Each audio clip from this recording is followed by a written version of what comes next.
Howdy everybody, welcome back. Today we are talking once again about my boy Phosvocell, my favorite Elestral.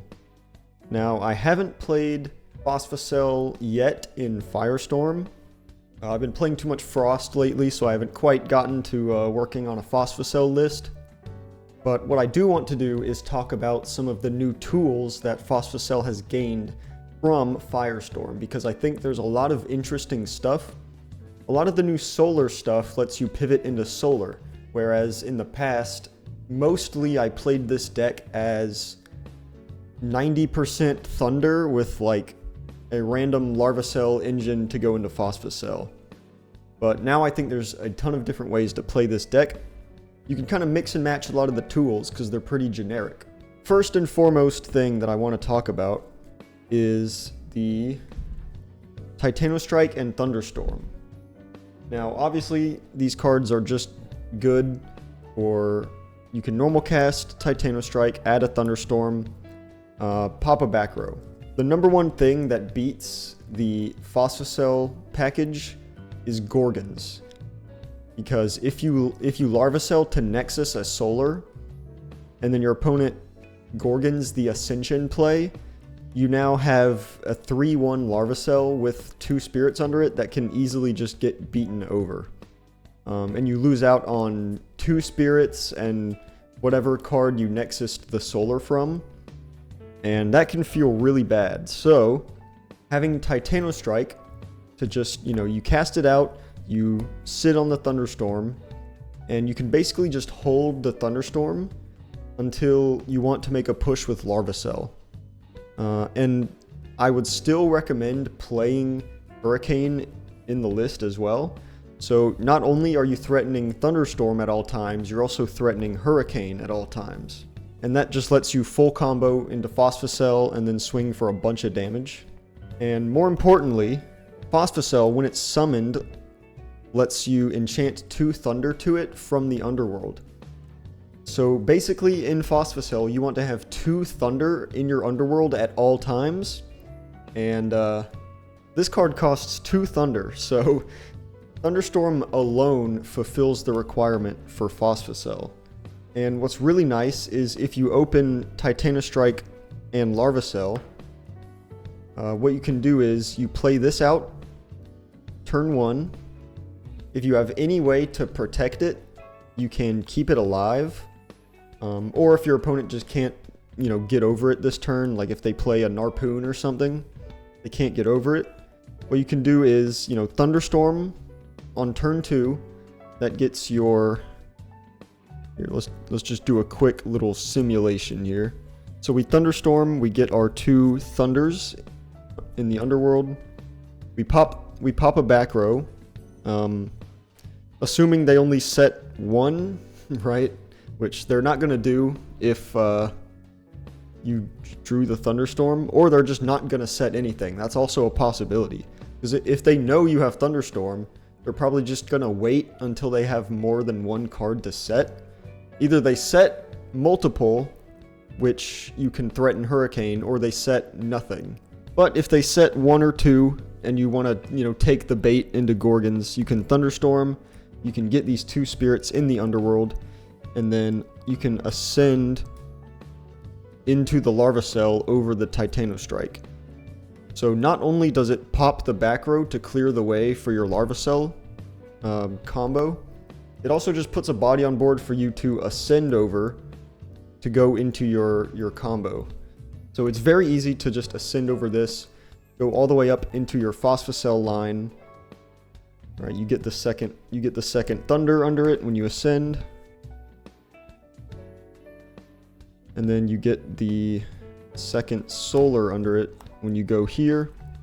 And then its effect triggers to get these 2 Thunder from the Underworld. So now you have a 6 Phosvocell just chilling here, which you can then use to pop the second back row. So if they set 2, you can Thunderstorm, try to snipe the Gorgons, and then go for your Larvacell. Because if you snipe the Gorgons, the Phosvocell is just free now, unless they have something like Dense Fog, which, I mean, what can you do? But their other back row is just going to be things like shield. Even PTA isn't super great because they PTA the Phosvocell, you still swing for all this damage, and then they have to expend 3 at the end phase, so they're taking like 10 damage that turn, which is perfectly fine by me. Yeah, so that's kind of the Thunderstorm synergy there. I would still play the Hurricane like I said earlier, so you're threatening the one back row at a time with the Thunderstorm, and you're threatening your opponent's setting multiple with Hurricane. Because you really need this to hit the board when your opponent doesn't have back row. And I talked about this in my last Phosvocell video, but if Phosvocell sticks to the board, your opponent basically has no back row for the rest of the game. Because anything that they set just gets popped during, every one of your main phases. And if it's a Gorgons, they just, Gorgons the Phosvocell, which I guess lets your opponent not take a bunch of damage for the turn, but you can still just normal cast another guy, right? If it's shield, you can pop it, it does nothing. If it's PTA, you pop it, it does nothing. If it's Argo, you pop it, it does nothing. If it's Tsunami, they switch your Phosvocell to defense, but you played Phosvocell last turn, so you just switch it back to attack, and then you don't care. So that's why Titanostrike and Thunderstorm is really good. Now, the second thing I want to talk about is all of the new solar stuff. And there's one card in particular that I think is super good. And it's the new Champion Plucky. Now, if you don't know what Champion Plucky does, when you normal cast it, you can search your deck for a Lyre of Apollo. And when you cast a solar rune, you can heal 1 solar. So what this does, you cast it out, and you get the Lyre. Now, what's great about Lyre, it can be used for many different applications in this deck. Number 1 is you attach it to your Plucky, which swaps its stats and then gives it +2/+2. So now the Plucky is a 5/3. So Plucky on its own is just a 5 attacker, right? You just get in there, swing for 5, not bad. Number 2, you can enchant it to an opponent's Elestral to swap their stats. And then if you have some other beater on board, like a Titanostrike, you can swing over that way.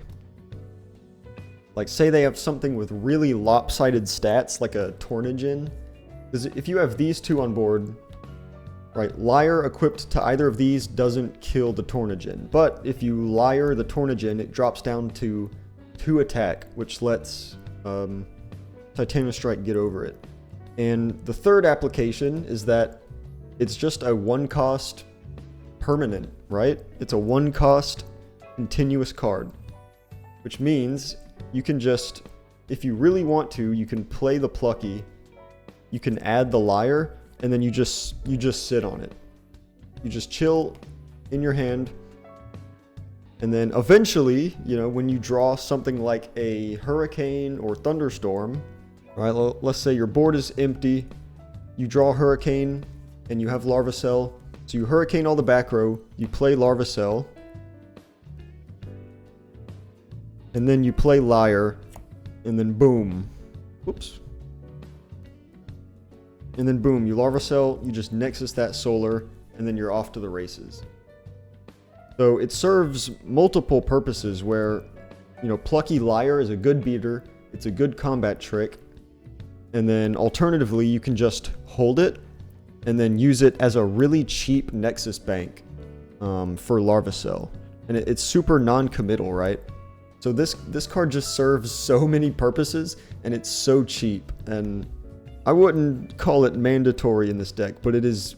I wouldn't be caught without it, is all I'm gonna say. And another good application, right? Let's say you have these two on board, right? You got the Plucky, and you have the Lyre enchanted to the Plucky. So he's a 5, so he's kind of hard to beat over unless your opponent has like a Galaxy or something. So let's say, this sticks to the board for a turn, and you have like Alter, right?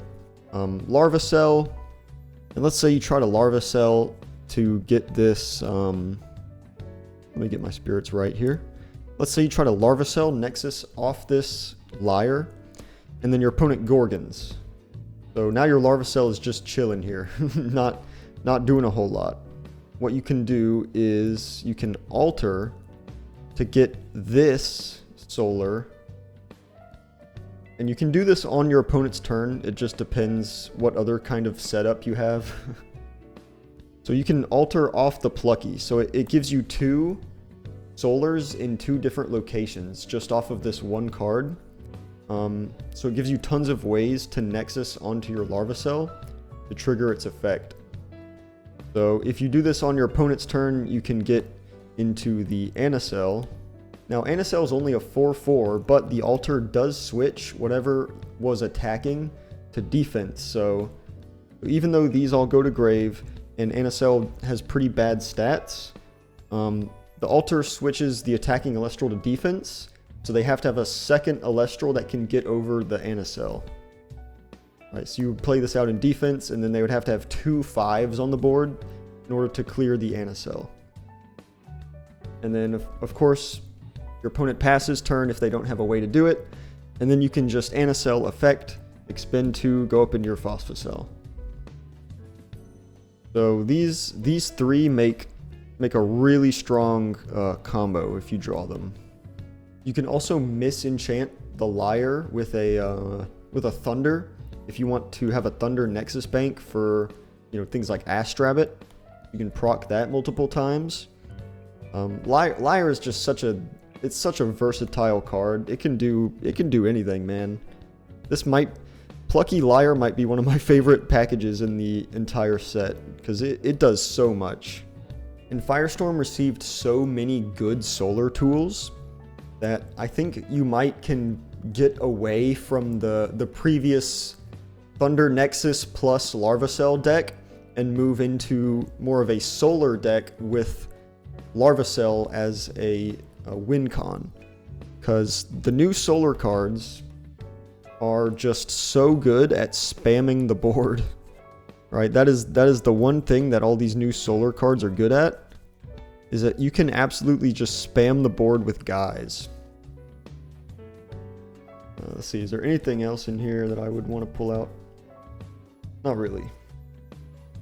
But the new solar champion solar deck, the main goal of the deck is to just spam out all of these 1-drop champions and then throw down a Lyre.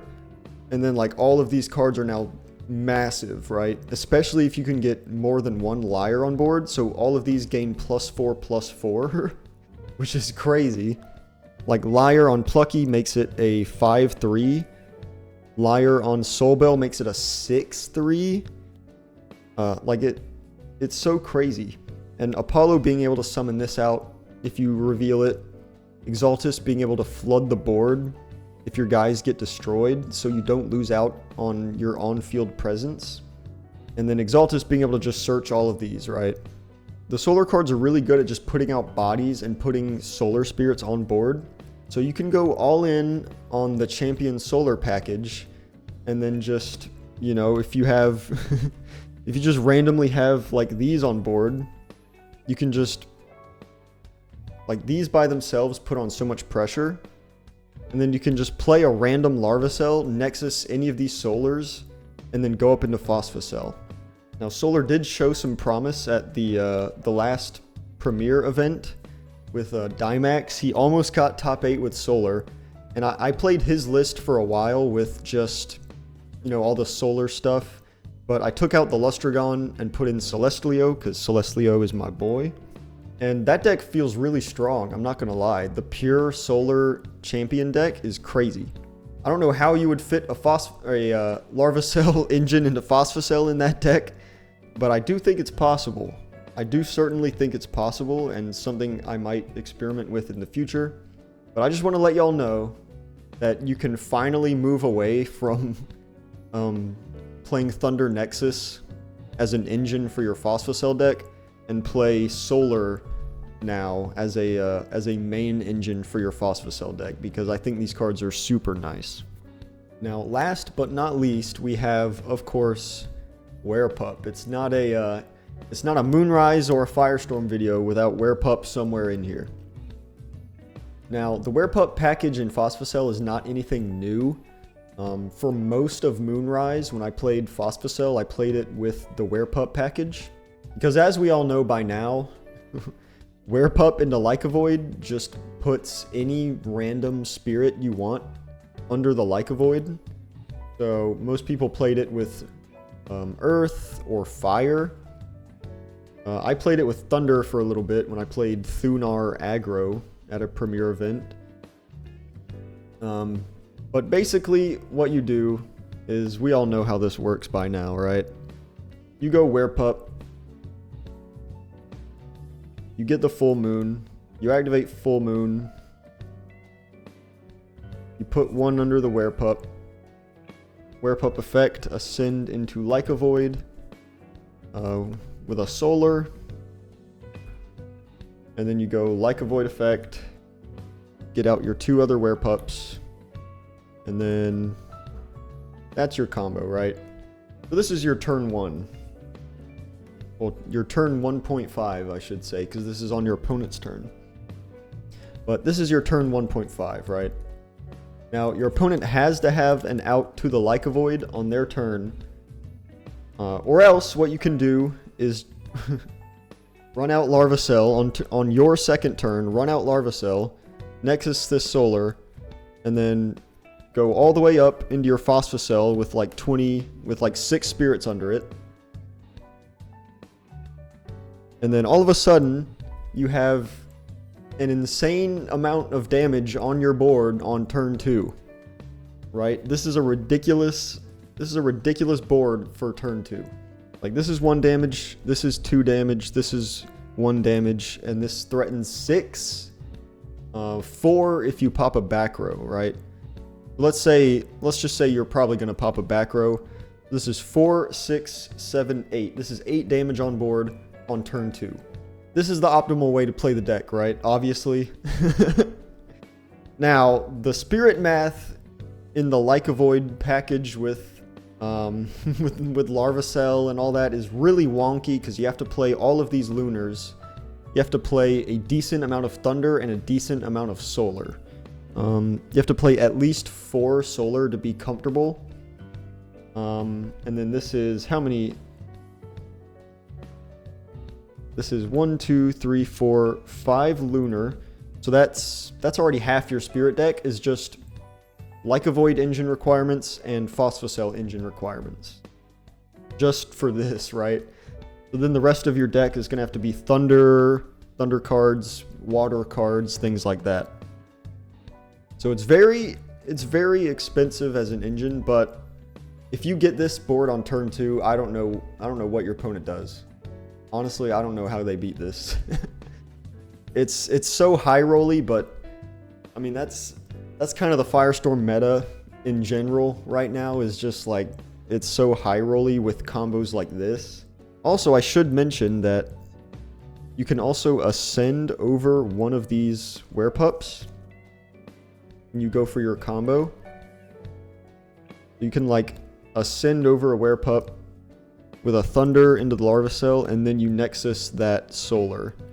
And what this does is it plays around things like Dense Fog. For the 3 people out there that play Dense Fog, right? So it just gives your opponent even less ways to counter this guy. And it also just puts more damage under it. But there's all kind of crazy shit you can do with Lycavoid Larvacell. I mean, if you pull this combo off, you just win the game. I don't think there's any coming back from this position. Especially if you also have Hurricane. If you draw Werepup, Hurricane, Larvacell, I think you just win the game. I don't know what your opponent's supposed to do about that. Yeah, and like I said, I think this is probably the best way to play this deck. The problem is it's just really hard with the ratios and the spirit math. So it's gonna take some getting used to. You can also, instead of playing the new Lycavoid, you can play the old one, and that one lets you play less Lunar in your spirit deck. But that's pretty much all I wanted to go over for for new Phosvocell tools. I think a lot of these are really nice. Titanostrike helps clear the way for your combo.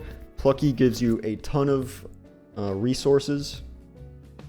Right, Lyre can be used for so many different things in this deck. It can be used as soft removal. It can be used as a really cheap Nexus bank for Larvacell. And it makes Plucky a 5, so it does so much. And then, of course, Werepup is Werepup. But let me know what you guys think about Phosvocell. I don't really have a solidified deck list yet. I think I am going to start testing Phosvocell pretty soon. Maybe it'll be my nice rogue pick for the Cards HQ tournament in Atlanta next month. But I might just keep playing Frost, because Frost is pretty good right now, and you can't really go wrong with some kind of good stuff Frost beatdown deck. But let me know what you guys think about Phosvocell right now. If you have any other tools that I didn't mention here, let me know. And that's all I got. Bye.